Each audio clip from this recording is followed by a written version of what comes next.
जय जिनेन्द्र। स्वागत है आप सभी का हमारे विशेष कार्यक्रम समस्या एक समाधान अनेक।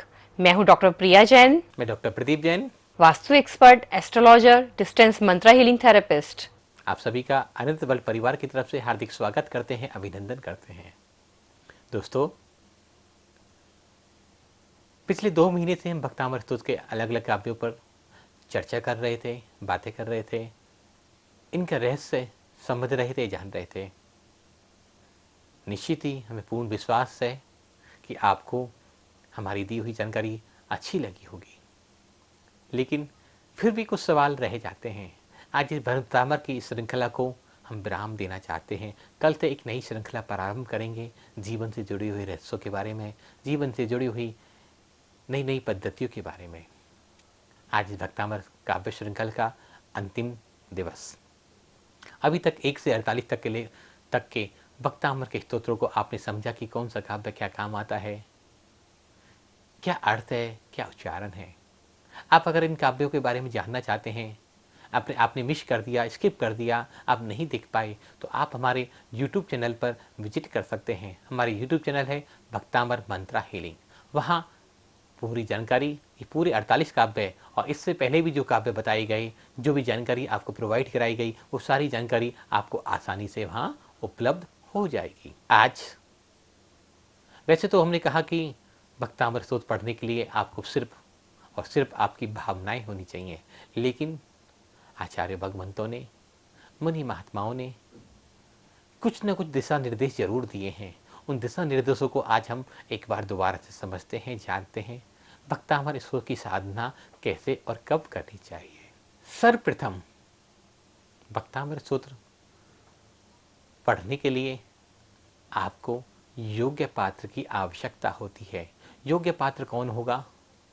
जिसने सप्त व्यसनों का त्याग किया हो, जो झूठ नहीं बोलता हो, जो हिंसा नहीं करता हो, जो चोरी और कुशील परिग्रह नहीं करता हो, वो व्यक्ति सर्वाधिक उपयुक्त माना जाता है भक्तामृत स्तोत्र के साधना करने के लिए।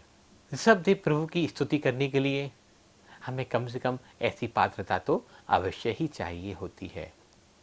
उसके पश्चात किसी गुरु के माध्यम से, किसी टीचर के माध्यम से, किसी गाइडर के माध्यम से अपनी समस्या डिस्कस करें, बताएं। आप हमारे नीचे उस नंबर पर भी फ़ोन करके हमसे पूछ सकते हैं कि कौन सा काव्य का पाठ करना है, किस समस्या के लिए। तो पहले अपने मंत्र का चुनाव करें कि क्या आपको करना है, कौन से मंत्र का पाठ करना है। वैसे तो पूरा भक्तामृत अपने आप में अद्भुत और अमृतमयी औषधि है, सर्वौषधि है कहा जाए तो, लेकिन देश काल परिस्थितियों के हिसाब से जीवन में अनेकों समस्याएं उत्पन्न होती रहती हैं। तो उन समस्याओं के विघ्न निवारण के लिए, उन समस्याओं के समाधान के लिए हम अपना एक काव्य का चुनाव करें। माना कि आपको जीवन में व्यापार संबंधी समस्याएं हैं, तो आपको 48 नंबर काव्य का पाठ करना है। मान लेते हैं कि आपकी जो बुद्धि है वो विकसित नहीं हो पा रही है। आप याद करते हैं लेकिन भूल जाते हैं। सबके घर में छोटे छोटे बच्चे हैं, लेकिन आजकल क्या हो रहा है, बच्चे पढ़ तो रहे हैं लेकिन उनको याद नहीं रहता है, वो भूल जाते हैं और हमारी भी मेमोरी लॉस होती जा रही है। बहुत सारे काम है हमारी लाइफ के जो हम भूल जाते हैं करना। कहीं ना कहीं हमें लगता है कि हमें कोई दिक्कत तो नहीं हो गई है, और जिन लोगों को नींद नहीं आती है तो उनको भी लगता है कि मेरी बॉडी के अंदर, मेरे दिमाग में क्या हो गया है। तो ऐसे लोगों को 6 नंबर श्लोक का पाठ करना चाहिए। ऐसे अलग अलग समस्याओं के लिए अलग अलग काव्यों के बारे में हमने निरंतर 2 महीने में आपको बताया है। ये सारे वीडियो आप हमारे YouTube चैनल पर आसानी से देख सकते हैं। तो सबसे पहला काम क्या हुआ? श्लोक का चुनाव करना, चयन करना, ठीक है। उसके पश्चात हमें थोड़ी सी सामग्री की आवश्यकता होती है। वो सामग्री है भक्तामृत का कॉपर का यंत्र, एक भक्तामृत की पुस्तक, एक मांडला जिस पर हम विधान कर सकते हैं, और एक चौकी या पाटा, और अपने हिसाब से आप दीपक, अगरबत्ती उपयोग कर सकते हैं। भगवान की फोटो आप अपने हिसाब से लगा सकते हैं, लेकिन जरूरी चीज़ 3 सबसे ज़्यादा आवश्यक हैं। पहला भक्तामृत की किताब, भक्तामृत का यंत्र, तीसरा भक्तामृत का मांडला। आपके पास ये तीनों चीज़ें उपलब्ध हैं, बहुत अच्छी बात है। नहीं है तो आप हमारी वेबसाइट पर जाकर वहाँ से परचेज भी कर सकते हैं। आपने इन तीनों चीज़ों को इकट्ठा किया, लाके रखा घर में, और अब आपने तैयारी प्रारंभ कर दी। थोड़ी सी सामग्री, दीपक आदि की व्यवस्था आप पहले ही करके रखें। प्रातःकाल ब्रह्म मुहूर्त में उठें। लगभग 4 बजे आप स्नान आदि क्रियाओं से निवृत्त हो जाएं, शौच आदि क्रियाओं से निवृत्त हो जाएं। शुद्धि परम आवश्यक है। शुद्ध और धुले हुए वस्त्र धारण करें। हो सके तो पुरुष वर्ग धोती दुपट्टा धारण करें, महिला वर्ग केसरिया पीली साड़ी पहने, लेकिन धुले हुए वस्त्र होने चाहिए। ब्लू और ब्लैक कलर के कपड़े आप भक्तामर स्तोत्र के माध्यम से जब साधना कर रहे हैं ऋषभदेव प्रभु की, तब आप बिल्कुल भी नहीं पहने। माला का चुनाव पीली और लाल, ये 2 मालाएं अच्छी मानी जाती हैं। काली माला का उपयोग कम से कम करें। हो सके तो एक शुद्ध गाय के घी का दीपक आप यंत्र के सामने प्रज्वलित कर दें। एक मंगल कलश जिसमें अशुद्ध द्रव्य बिल्कुल ना भरें, शुद्ध द्रव्य मोती, पन्ना, हीरे, मोती आपके घर में उपलब्ध हों, चांदी के सिक्के, जो द्रव्य ऐसा उसमें भरें जो खराब होने वाला नहीं हो। क्योंकि चावल और हम हल्दी आदि भर देते हैं तो थोड़े दिन में उनमें जीवन पड़ जाते हैं और वो पॉजिटिव एनर्जी की जगह नेगेटिव एनर्जी देना प्रारंभ कर देता है। तो ऐसे शुद्ध द्रव्य को वहाँ भरकर कलश को स्थापित अपने घर के ईशान कोण में या मंदिर के ईशान कोण में स्थापित करें। दीपक को आग्नि कोण में स्थापित करें। मांडल लगा लें। प्रथम दिन जब आप अपनी साधना प्रारंभ कर रहे हैं तो पूरा भक्तामृत का विधान करें। भक्तामृत विधान के लिए बीच में एक दीपक रख सकते हैं, जल का कलश रख सकते हैं, या श्रीफल या नारियल या एक मंगल कलश और बनाकर भी वहाँ रख सकते हैं। 1 से लेकर 8 तक, 8 से 9 से लेकर 16 तक और 17 से लेकर 48 तक ऐसे 3 बलय भक्तामृत विधान के माटलेम होती हैं। उन तीनों बलयों पर 48 फल भगवान के लिए समर्पित करें। हालांकि भगवान को आपके फलों से कोई प्रयोजन नहीं है, लेकिन जब हम कुछ त्यागते हैं, जैसे हम पहला काव्य हमने उच्चारण किया, भक्तामर प्रणत मौलि मणि प्रभाना मुद्योत कंदलित पाप तमो वितानम सम्यक प्रणम्य जिन पाद युगम युगादा वालंबनम भव जले पततांजनाना। किताब में हमारी विधि लिखी हुई है कि विधान कैसे करना है। उसका अर्घ लिखा हुआ है, ओम ह्रीं विश्वविग्रहाय क्लीं महाबीजकर सहिताय हृदय स्थिताय श्री ऋषभनाजिंदाय महाअर्घम वामती स्वाहा। ऐसा करते हुए 1 नंबर काव्य पर जहाँ 1 बना हुआ है, जहाँ क्लीम लिखा हुआ है, जहाँ बीजाक्षर लिखा हुआ है, वहाँ आपको फल समर्पित कर देना है। इस तरह 1 से लेकर 48 तक आपने काव्य पढ़े और अर्घ पढ़ते हुए उन पूरा विधान कंप्लीट किया। ये प्रथम दिन की बात आपको हम बता रहे हैं। उसके पश्चात जिस काव्य का आपने चयन किया है, आपने 1 नंबर का किया, आपने 6 नंबर का किया, आपने 20 नंबर का किया, आपने 28 नंबर का किया, आपने 36 नंबर किया, आपने 48 नंबर का चयन किया, जो भी काव्य आप पढ़ रहे हैं उस काव्य को कम से कम 27 बार मधुर और लयबद्ध तरीके से उच्चारण करना है। जैसे अभी हमने भक्तामृत का 1 नंबर काव्य पढ़ा। आवाज़ इतनी तेज भी नहीं बोलनी कि आस पड़ोस के लोग, घर के परिवार के लोग डिस्टर्ब हो जाएं, परेशान हो जाएं। मधुर और मध्यम आवाज में आपको उच्चारण पूर्वक अपना कार्य करना है। 27 बार काव्य, 108 बार रिद्धि जाप और 108 बार मंत्र जाप। ये तीनों कार्य पूरे कर लें और यंत्र का अभिषेक जो आपने किया उस जल को इकट्ठा करके रखें। उस जल को आप विधान के पश्चात मंत्र जाप और पूरा अनुष्ठान कंप्लीट होने के पश्चात अपने मस्तक पर, अपनी आंखों पर, अपने हृदय पर, अपने नाभि चक्र पर लगा सकते हैं। घर के बाकी परिवार जन सदस्यों को भी दे सकते हैं और जो जल बच जाता है उसको जमीन पर ना गिराएं, पौधों में डाल दें। सबसे ज़्यादा आवश्यक 2 चीज़ें यहाँ रह जाती हैं। हम क्या करते हैं, जब भी विधान आदि क्रियाएं करते हैं, सबसे पहले उठाया, किताब ली और पुस्तक को करने बैठ जाते हैं। उससे पहले ज़रूरी है हमें अपने आप को कंफर्टेबल पोजीशन में लेकर आना।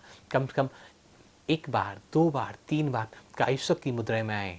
9 बार 3 बार नमोकार महामंत्र का उच्चारण करें। अपनी बॉडी को शिथिल होता हो देखें। जो लोग कायुष्क करना जानते हैं वो कायुष्क कर सकते हैं। जो लोग कायुष्क करना नहीं जानते वो कम से कम 3 बार 9 बार नमोकार मंत्र का उच्चारण करें। जो ये भी नहीं कर सकते तो ओम का उच्चारण, ओम लंबी और गहरी सांस लेते हुए छोड़ते हुए करना है, जिससे हमारे आत्मा के सोए हुए प्रदेश जागृत हो उठें। ऐसे ओम का उच्चारण करना है। ओम का उच्चारण भी आप नहीं कर सकते तो कोई भी ध्यान मेडिटेशन, जो गाइडेड मेडिटेशन है, आप उसको लगा लीजिए, आप ध्यान पे बैठ जाइए। 15 से 20 मिनट आप ध्यान कीजिए। उसके बाद जब आप अपनी क्रियाओं को करने बैठेंगे, इनका उद्देश्य क्या है? जब आप कायुष्क करेंगे, जब आप नमोकार मंत्र का जाप करेंगे, जब ओम का उच्चारण करेंगे, जब आप गाइडेड मेडिटेशन करेंगे, ध्यान करेंगे, तो क्या होगा? आप दुनिया के विकल्पों से कट जाएंगे और एक स्थिर चित्त आपका हो जाएगा आपकी भक्ति के लिए।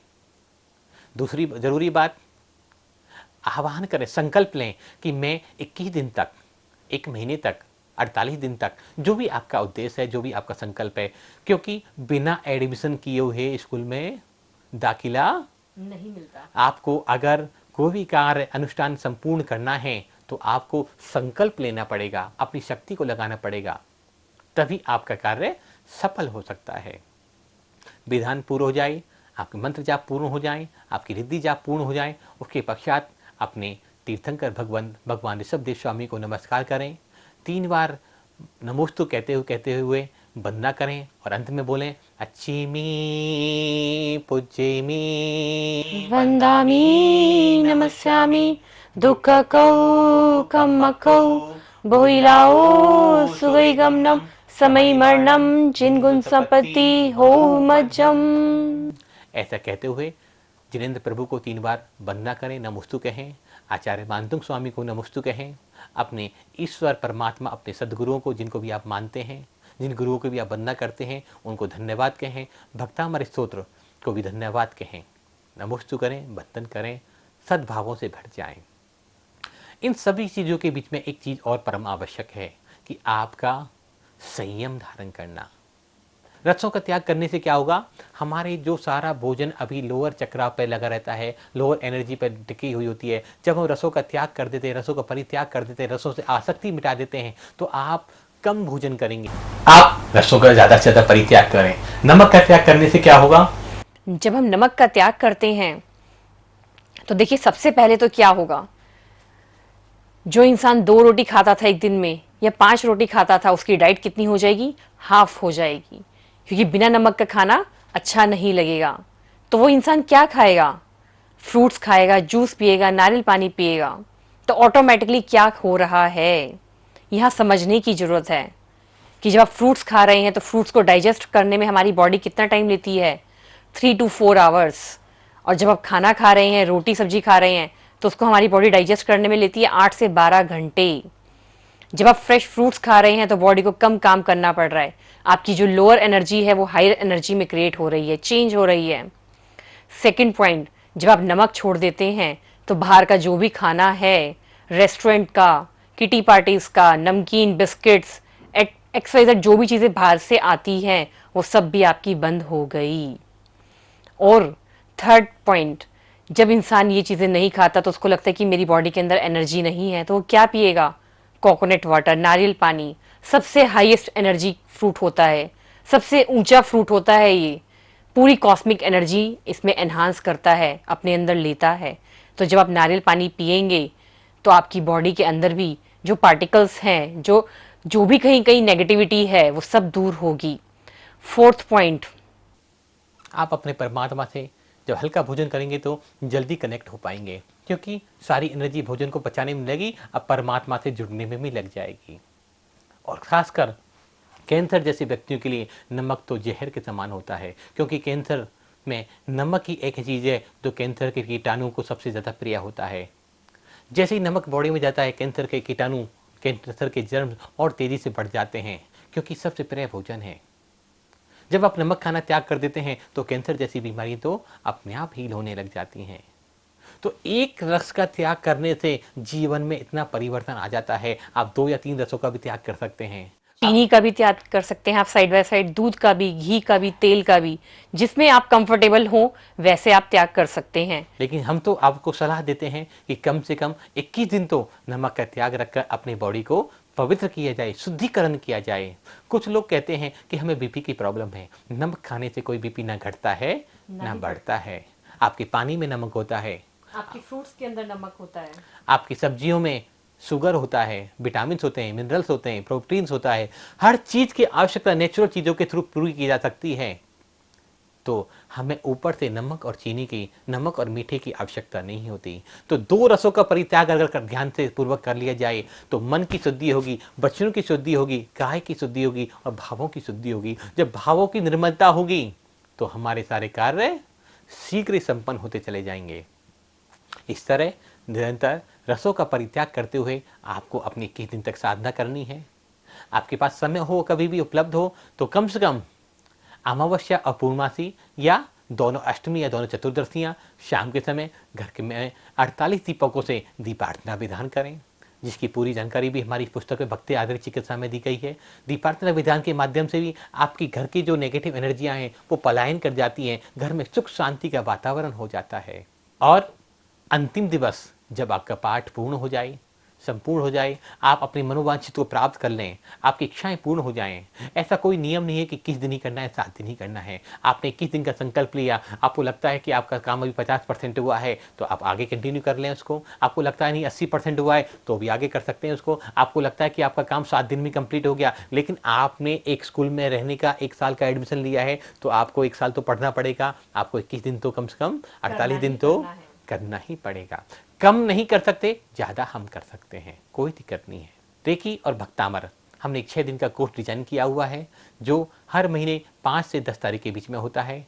बेसिक लेवल, फर्स्ट लेवल और सेकंड लेवल, जिसका कुछ मिनिमम चार्ज रखा हुआ है। अगर आप ये ज्वाइन करना चाहते हैं तो नीचे हुए नंबर पर आप हमें कॉल कर सकते हैं, आप हमें व्हाट्सअप कर सकते हैं। और अधिक जानकारी अगर चाहिए तो आप हमारी वेबसाइट www.bhaktamarmantrahealing.com पर विजिट कर सकते हैं और हमारी वेबसाइट है और हमारा यूट्यूब चैनल है भक्तांबर मंत्रा हीलिंग। आपने बहुत प्रेम शांति सुना और निश्चित ही आप इस विधि को अपनाकर अपने जीवन में अपना कल्याण करेंगे, अपने परिवारजन का कल्याण करेंगे। और एक बात और अब अंत में कहना चाहूँगा कि इस छोटे से वीडियो में या आज इस पारस चैनल के माध्यम से हमने आपको एक छोटा सा प्रोसेस बताया भक्तामर अनुष्ठान करने का, क्योंकि अक्सर लोग भटक जाते हैं, समझ नहीं पाते। श्रद्धा आपकी परम आवश्यक है। श्रद्धा के साथ इस वीडियो को सबके साथ शेयर करें, फॉरवर्ड करें, सबको बताएं, तो निश्चय ही उनका तो पुण्य उदय होगा ही, आपके पुण्य में भी वृद्धि होगी और 6% आपके अकाउंट में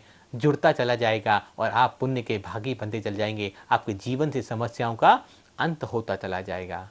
आप सभी ने बहुत प्रेम और शांति से सुना, इतने दिनों तक हमारा साथ दिया, इस सभी के लिए आपका बहुत बहुत धन्यवाद। कल मिलते हैं नई टॉपिक पर, नए विषय पर, नई तरह से चर्चा करते हैं। तब तक के लिए सादर जय जिनेंद्र।